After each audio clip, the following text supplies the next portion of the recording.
Siguro parang ano na, you look through all of it. May types na humorous, may types na parang deadly serious, may points of frustrating. What's your birthday? About mga birthday ko. Pero wish Yung pala, kasi later on nabigyan ng permission eh. Yung mahala kong birthday o anniversary. Silver anniversary yata. So, doon, lahat ng bibisita sa kanya, pipirma, may fingerprinting, tapos may nameplate. No? Yung parang kinukuha na ka, parang preso kayo lahat. So, ito mo makikita talaga kung sino yung mga medyo palaban na, at yung mga ayaw. Yung mga ayaw, papadala na ka, hindi na, happy birthday na na, pero mahirap na, ganyan. So,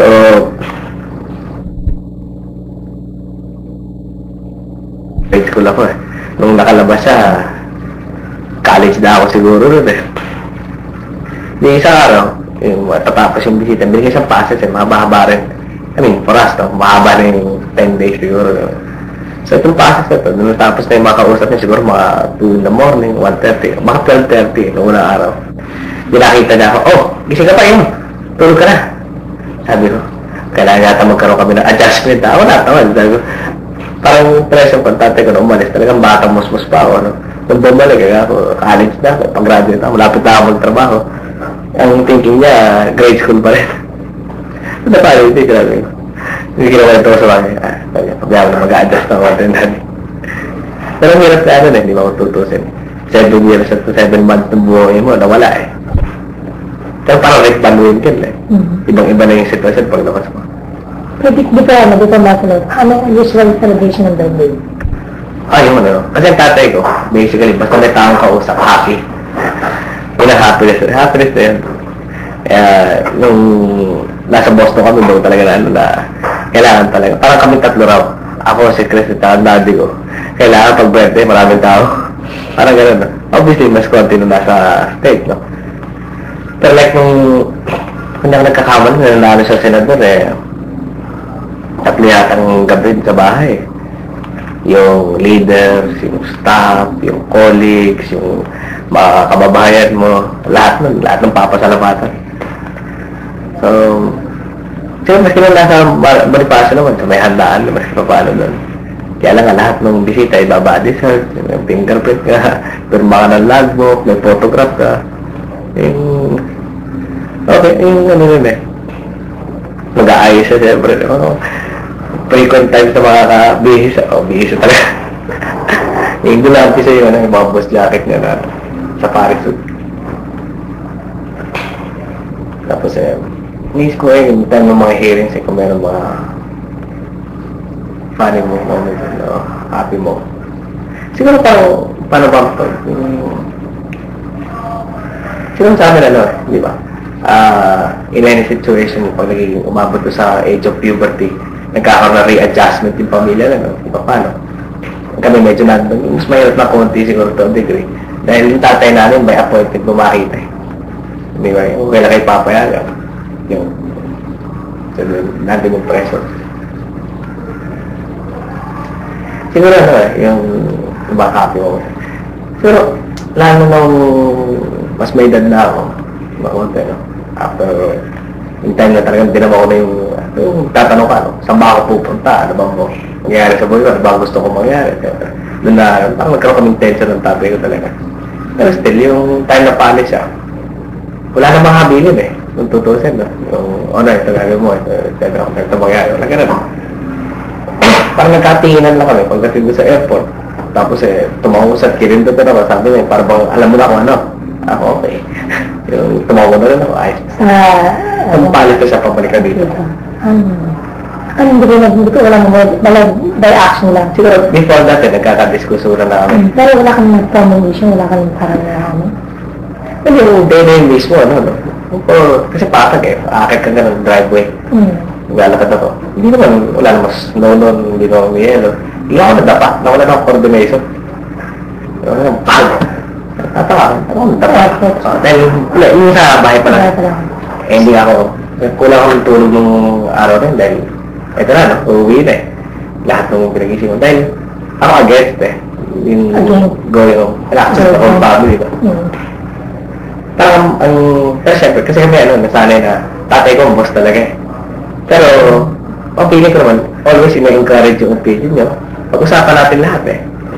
Yung part of the decision sa yung mga major decisions sa buhay niya, ba? Yung tumakbo siya ng 78 pa rin. So, anyway, parang at that time, minumukhahin ko sa kanya. Sabi ko, dad, ano eh, yung ba't ka uwi? Ako na ganito, itong paraan. Yung pupunta ka dun, tapos in effect parang mapakiusapan ko si Marcos, no? Kailangan magbago ka na. Kung hindi ka magbabago, yung bayan natin, ito aabutin. Huwag kang pakinggan ng puro sip-sip na everything is nice and rosy. Dahil hindi eh. Palaki ng palaki yung insurgency. Pagutong yung tao. Ekonomiya mo na napakaganda, baksak na baksak na. So parang pwede dati. Pupunta ako dyan, nagdudulatan ako. I'm placing myself in your mercy again.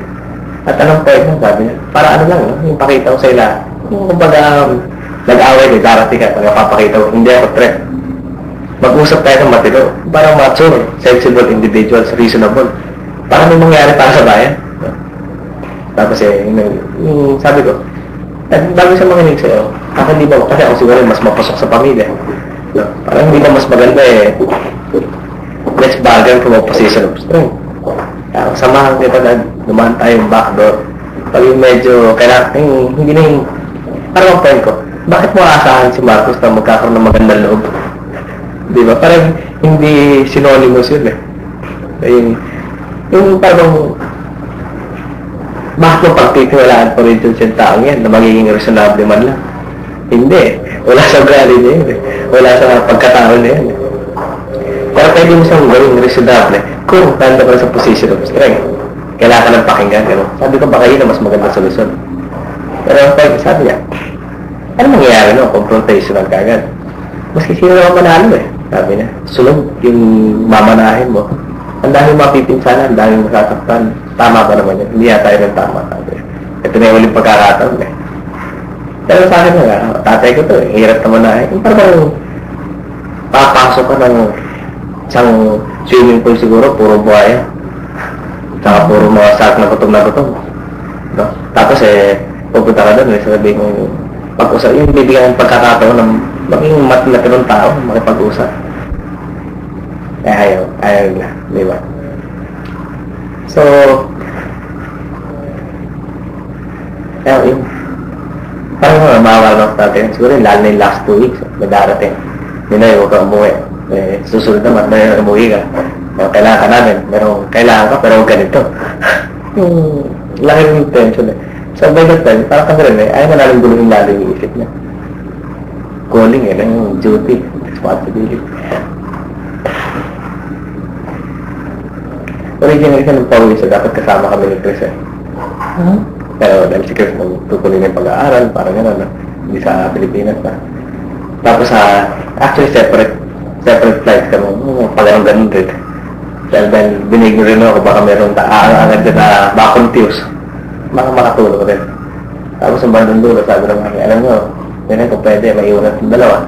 Imbis na isa ka lang aalalahanin ko, 3 pa kayo aalalahanin. Siguro iba rin kung gano'n. Kung nandito ako, kunyari kasabay kami. Parang borlet narating yata kami sabay. Tapos ganun nangyari, baka sabay na kami ng tatay ko. Kasi pa paano, di ba? So, ano bang kapit na? Ano nung bagong makasal ako sa tatay ko para po? Yung tayo ng nominal Christian. No?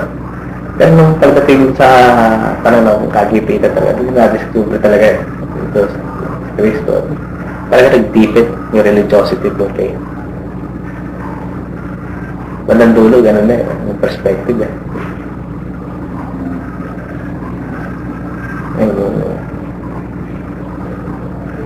Ewan. Pagbalik mo dito? Anong pagbalik? Yung after the assassination. Siguro na kaya pinagbago na kaya parang tingin ko tumanda ka agad na todo. Kasi ang sa akin hindi sa usually repeat. Hindi na tulad ngayon, no?